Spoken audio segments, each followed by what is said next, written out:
এজাজ আহমেদ, আপনার কি লাইসেন্স আছে? আপনার হাতে কি জনগণের ম্যান্ডেট আছে? সামনের মাস থেকে একটা বিশেষ কোম্পানির রিক্সা, সেই কোম্পানির রিক্সা চলবে। ওই কোম্পানি কি আপনাকে ক্ষমতায় বসিয়েছে যে রাস্তায় আপনি বুলডোজার চালাবেন সেই রাস্তায় কোনো গাড়ি চলতে দেওয়া হবে না। সবকিছু হারাম, কিন্তু বিশেষ ক্ষমতা আইন হারাম। শেখ মুজিবের সবকিছু হারাম, খুবই ভালো। তাহলে বিশেষ ক্ষমতা আইনে মামলা কেন দিয়েছেন?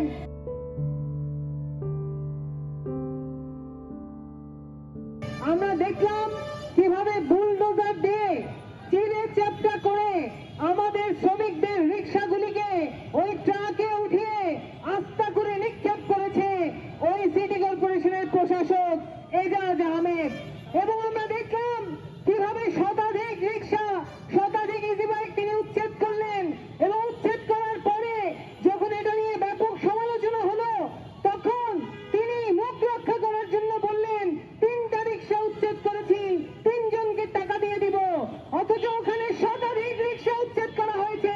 আর উনি ছবি তুলেছেন 3 জনের সাথে। অর্থাৎ এখানে গরু মেরে জুতা দান। আজকে আমাদের শতাধিক রিক্সা উচ্ছেদ করে 3 জনকে ওই ফটো সেশন করার জন্য চেক ধরিয়ে দিয়ে উনি এখন নিজের ইজ্জত রক্ষার চেষ্টা করছেন।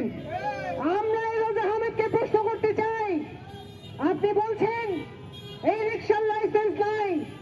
এজাজ আহমেদ, আপনার কি লাইসেন্স আছে? আপনার হাতে কি জনগণের ম্যান্ডেট আছে? কি যোগ্যতায় আপনি প্রশাসক হয়েছেন? আমরা জানতে চাই। আমরা তো আপনাকে ভোট দেই নাই। আপনি কোন কোটায়, কোন তদবিরে, কোন লবিংয়ে প্রশাসক হয়েছেন? কি যোগ্যতায় হয়েছেন? জনগণের মধ্যে সেই প্রশ্ন উঠেছে। আজকে আপনি প্রশাসক হয়ে কি কাজ করলেন? আপনি কি বললেন? এখন সব রিক্সা উচ্ছেদ করে দিব। সামনের মাস থেকে একটা বিশেষ কোম্পানির রিক্সা, সেই কোম্পানির রিক্সা চলবে। ওই কোম্পানি কি আপনাকে ক্ষমতায় বসিয়েছে? আমরা জানতে চাই।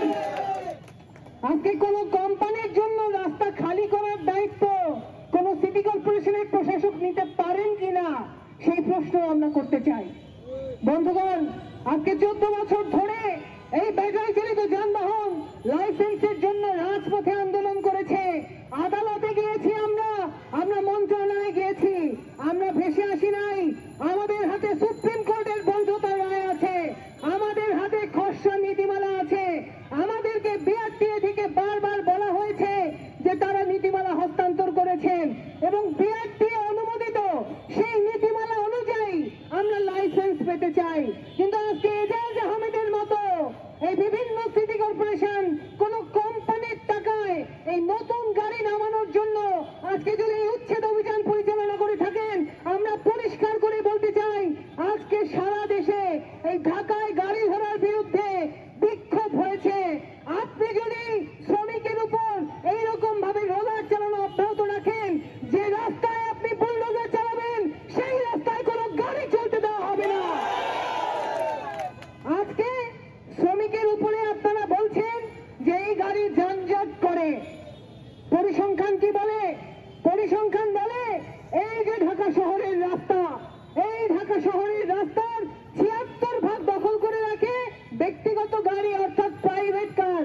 ওই যে দেখেন প্রাইভেট কার যাচ্ছে, বিশাল জায়গা নিয়ে যাচ্ছে। মানুষ আছে 1 জন, মানুষ আছে 2 জন, 6% যাত্রী পরিবহন করে, আর জায়গা নেয় 76%। তাহলে কোনটা দরকার যানজট নিয়ন্ত্রণের জন্য? এই প্রাইভেট কার নিয়ন্ত্রণ করেন, গরিবের রিক্সা নিয়ন্ত্রণ করতে আইসেন না।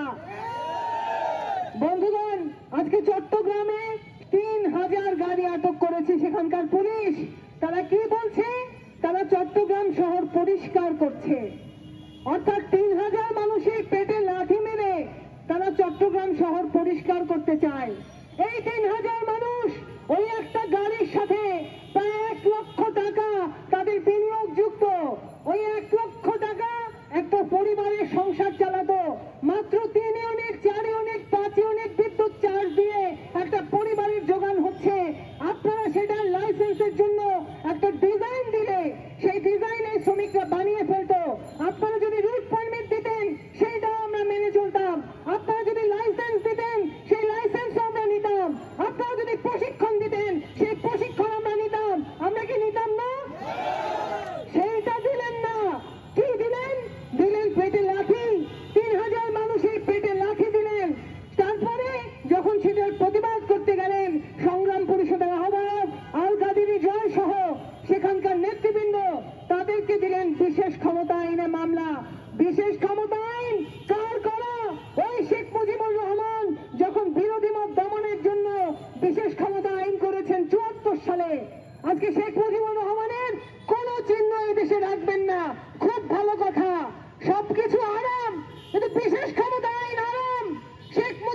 সবকিছু হারাম, খুবই ভালো, তাহলে বিশেষ ক্ষমতা আইনে মামলা কেন দিয়েছেন?